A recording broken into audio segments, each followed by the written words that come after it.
Guys, third day, dinner time for my detox. So my last food was in the morning, so no lunch, only water in between. So now I'm gonna prepare for our dinner. So I add a little bit more because my partner needed to bring some for his lunch. So here are the recipe for today. Dinner time. The recipe for our tofu vegetable stir fry for dinner. So of course, we need tofu, carrots, broccoli, and beans. And then, we need to cook it with garlic and garnish with chives. We also need around 1/2 cup of water or more, depende kung magda-dry out siya o hindi. So, pero usually, 1/2 cup lang kailangan natin. And ipa-partner natin siya guys sa rice. Yan ang ating dinner. So, magluluto na tayo guys ng ating tofu stir-fry vegetable. Ito yung nakalagay sa aming dinner recipe. So, yan yung rice bran oil. Yan. Kailangan po yung high heat siya kasi stir-frying. So, add na natin yung ating garlic. Naka-high heat po tayo mga guys ha. Kailangan high heat siya. Masakit yung carrot.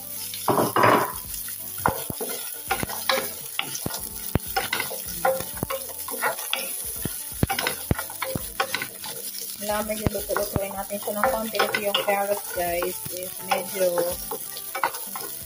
tigas yan. So add natin yung ating beans guys.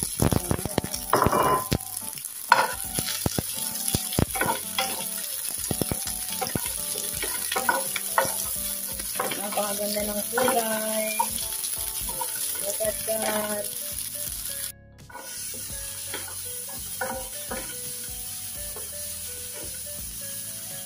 Okay guys, i-add natin ang tofu.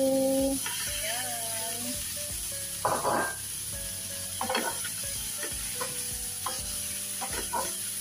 Ako na sinasadong haluin.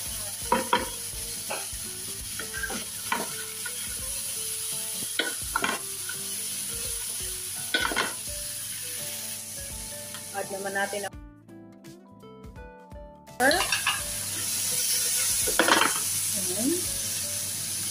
stir lang natin sa mga guys.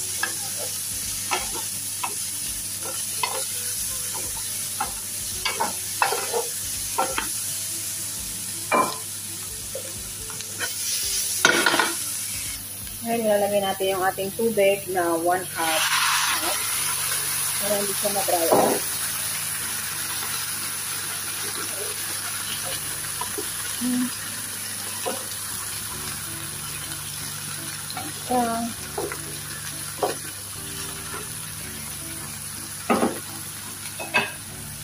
So guys, malapit na maluto. So okay na yan mga guys. Lagyan na lang natin yung ating chives. Yan. Chives. Tapos i-off na natin yung fire. Yan na siya. Tapos na ang ating tofu vegetable stir fry. Detox recipe. Pwede na pa-partner na natin siya ng rice.